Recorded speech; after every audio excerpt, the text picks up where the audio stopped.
Assalamu alaikum wa rahmatullahi wa barakatuh, dear class 8th students.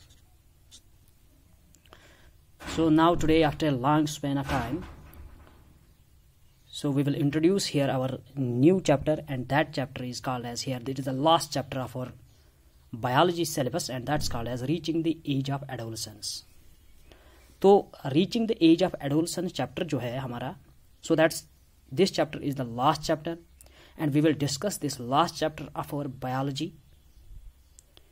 in the class 8th.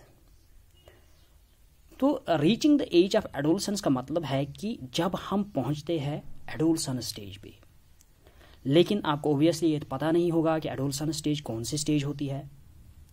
अगर हम देखेंगे, first we will define कि what is adolescence.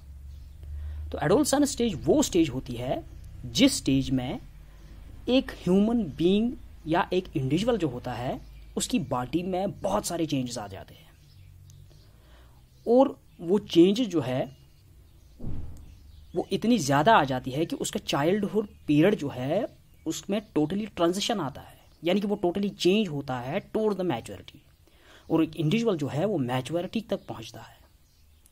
तो that's called age adolescence.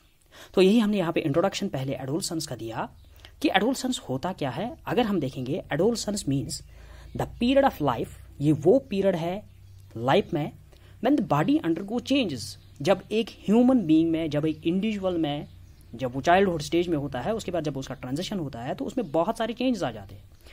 अगर हम देखेंगे, पहले जब एक लड़का होता है, जब वो छोटा होता है, 3rd क्लास का, 4th क्लास का, तो जब वही लड़का बाद में 6th 7th 8th क्लास में आ जाता है तो बहुत सारे चेंजेस आ जाते हैं उसमें.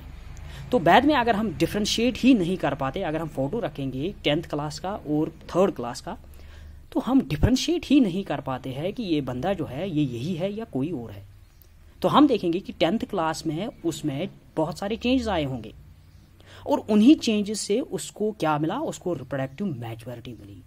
यानी कि जो भी सेक्स हार्मोन्स होते हैं, तो सेक्स हार्मोन्स तो थोड़ा सा हम यहाँ पे भी डिस्कस करेंगे. तो सेक्स हार्मोन्स थोड़ा सा हमने रिप्रोडक्टिव सिस्टम जब हमने पढ़ाया था उसमें भी हमने थोड़ा सा टेस्टोस्टेरोन थोड़ा सा डिस्कस किया था. तो या एल्डोस्टेरोन जिसको कहते हैं, टेस्टोस्टेरोन, हमने एंड्रोजन्स वगैरह हमने डिस्कस किया था. तो उन हार्मोन्स का निकलना, दैट मीन्स कि एक इंडिविजुअल में बहुत सारे चेंजेस आए हैं. तो उन्हीं चेंजेस को, जो चेंजेस रिप्रोडक्टिव मैच्योरिटी लाएंगे, यानी कि हम ये कह सकते हैं कि एक बंदा जो है वो रिप्रोडक्टिव उसमें मैच्योरिटी है, यानी कि वो प्रोड्यूस कर सकता है उस स्टेज में सेक्स हार्मोन्स. तो यही हमने इंट्रोड्यूस यहाँ पे किया कि एडोलसेंस होता क्या है. ये एक ऐसा पीरियड होता है लाइफ का जिसमें बहुत सारे चेंजेस आ जाएंगे, और उन्हीं चेंजेस में एक चेंज ऐसी भी होगी, दैट्स रिप्रोडक्टिव मैच्योरिटी. दूसरी हमने यहाँ पे फर्स्ट डेफिनेशन है यहाँ पे, the period of life when the body undergo changes leading to reproductive maturity. तो रिप्रोडक्टिव मैच्योरिटी जब होगी, that's called as here, that stage is called age adolescence stage. तो बाद में हम बहुत सारे स्टेजेस भी पढ़ेंगे इसमें कि इन्फेंसी स्टेज क्या होता है, वो तो हम बाद में पढ़ेंगे. लेकिन दूसरी डेफिनेशन अगर हम देखेंगे इस एडोलसेंस की, adolescence simply means to grow. तो एडोलसेंस की अगर हम दूसरी डेफिनेशन देखेंगे, simply means to grow up, आगे आगे ग्रो हो जाना. तो ग्रोथ जो होती है, असल में अगर हम देखेंगे, ग्रोथ हम इन ले मैनर्स लैंग्वेज क्या कहते हैं कि इंक्रीज इन हाइट. लेकिन अगर हम साइंटिफिक व्यू तरीके से देखेंगे तो it is increase in number as well as size of cells of an individual. जब भी ज्यादा सेल्स इंक्रीज होंगे, उसका यानी कि उसका नंबर भी इंक्रीज होगा, उन सेल्स का साइज भी थोड़ा सा इंक्रीज होगा. That's represented the growth. तो ग्रोथ हम बाद में डिस्कस करेंगे, इसके बहुत सारे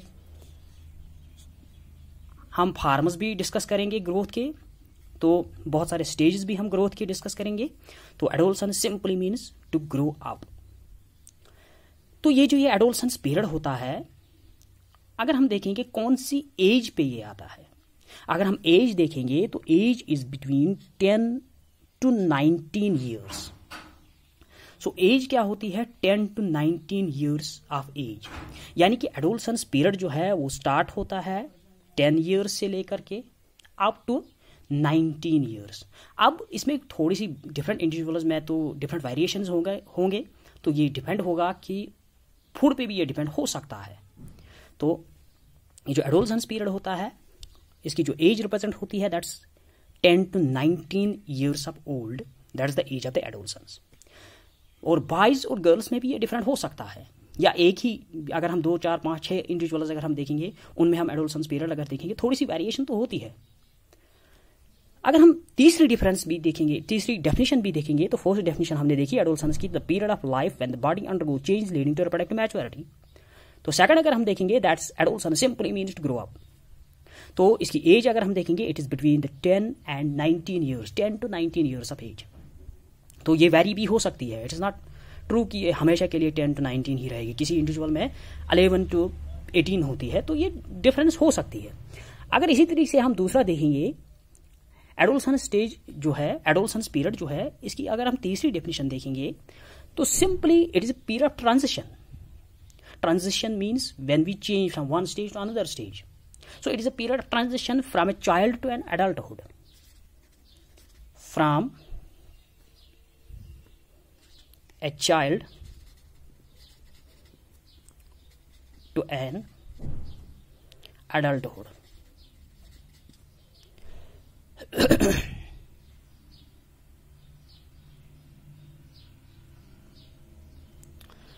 तो ये हमने तीसरी डेफिनेशन यहां पे कही कि ये एक ऐसा पीरियड होता है जिसमें एक इंडिविजुअल जो है उसमें एक पीरियड आता है, यानी कि एक पीरियड उसका ट्रांजिशन होता है, चेंज होता है एक पीरियड, यानी कि वो चाइल्ड से चेंज हो जाता है अडल्ट में। तो यही है एडोलसेंस। तो जब भी एक इंडिविजुअल जो है चेंज हो जाएगा, तो चाइल्डहुड स्टेज जो है ये भी एक स्टेज होती है ग्रोथ की, तो अडल्टहुड स्टेज जो है ये भी एक स्टेज होती है ग्रोथ की, दैट्स हियर द एडोलसेंस। तो चेंज होना, चाइल्डहुड से चेंज होना एडल्ट तक, तो चाइल्ड से चेंज होना एडल्ट तक, this transition period is called as here adolescence. तो आई होप कि एडोलसेंस आपको समझ में आया होगा इसकी डेफिनेशन। तो ये जो ये एडोलसेंस होता है it is nothing but it is a period of life which undergoes changes, जिसमें चेंजेस आ जाएंगे और एक इंडिविजुअल में मैच्योरिटी आ जाएगी। और वो मैच्योरिटी कौन सी मैच्योरिटी होगी पर्टिकुलरली अगर हम देखेंगे तो वो रिप्रोडक्टिव मैच्योरिटी होगी। और भी बहुत सारे मैच्योरिटी वहां पे आ जाते हैं, देखेंगे हम कि ब्रेन जो है वो डेवलप ज्यादा होता है ह्यूमन बींग्स में उस स्टेज में। तो इस तरीके से अगर हम देखेंगे कि चाइल्ड का ब्रेन जो है अडल्ट के ब्रेन से, उसमें बहुत सारे डिफरेंस होते हैं। चाइल्ड जो होता है उसमें उसका ब्रेन जो होता है वो इतना ज्यादा नहीं सोच सकता है कि जितना एक एडल्ट जो है वो सोच सकता है।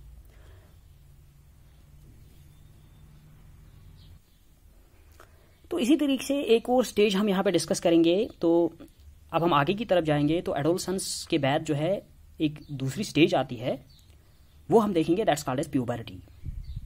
तो प्यूबर्टी की अगर हम बात करेंगे तो ये एक ऐसी स्टेज होती है, लेकिन स्टेज किसकी होती है? स्टेज ये एडोलसेंस की होती है। तो puberty is the stage of adolescence during which an individual becomes actually mature.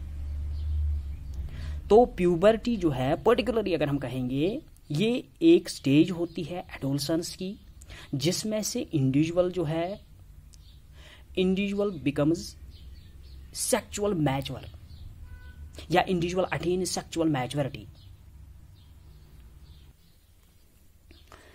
तो प्यूबर्टी जो है मैंने पहले ही कहा कि ये स्टेज है एडोलसेंस की, तो यही हम डेफिनेशन में भी लिखेंगे। So it is the stage of adolescence. तो ये एक स्टेज है एडोलसेंस की जिसमें होता क्या है, during which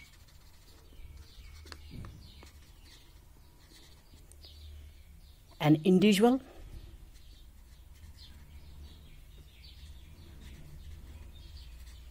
during which an individual becomes sexually mature।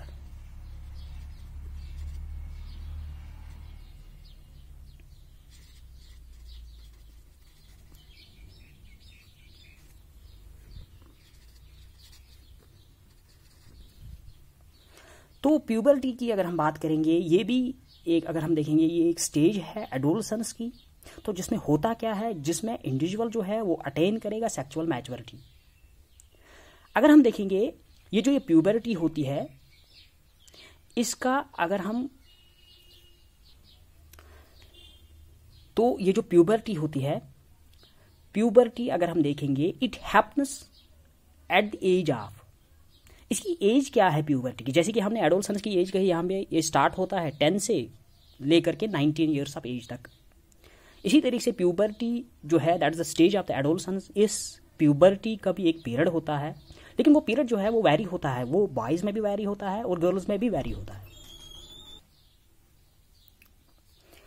तो ये जो प्यूबर्टी होता है, प्यूबर्टी का अगर हम एज देखेंगे तो किस एज में प्यूबर्टी एक इंडिविजुअल जो है वो अटेन कर लेता है, तो वो एज जो होती है, मैंने पहले ही कहा, वो गर्ल्स और बॉयज़ से, अगर ये हम देखेंगे ये बॉयज़ की एज है, तो गर्ल्स और बॉयज़ की एज जो है वो टोटली डिफरेंट होती है। तो ये वैरी हो सकता है गर्ल्स में भी और बॉयज़ में भी। अगर हम बिटवीन देखेंगे गर्ल्स और बॉयज़ तो ये वैरी तो होता ही होता है, लेकिन अगर हम देखेंगे गर्ल्स में भी ये वैरी हो सकता है। तो यही हमने कहा कि इसकी जो एज है, starting age of the puberty, beginning age of the puberty is 11 to 13 years in girls. तो गर्ल्स में एज क्या है इसकी? 11 to 13 ईयर। या हम ये भी कह सकते हैं किसी किसी गर्ल, मैंने पहले ही कहा कि ये,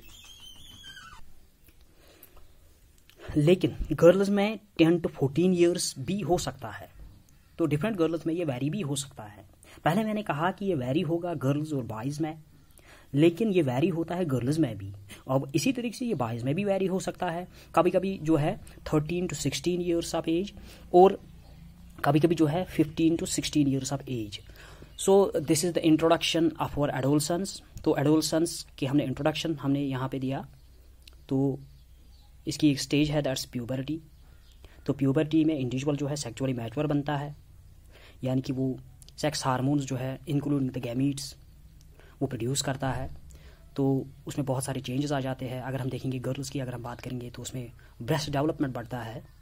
तो इसी तरीके से अगर हम बॉयज़ की बात करेंगे तो बॉयज़ में होता क्या है, उसमें बियर्ड वगैरह जो है वो आ जाते हैं। तो ये हमने पढ़ना है कि what are the changes which occur during the puberty. लेकिन उससे पहले जो हमारा सेकंड जो टॉपिक होगा वो ग्रोथ के बारे में होगा कि ग्रोथ होती क्या है, तो उसके कितने स्टेजेस होते हैं। Thank you very much.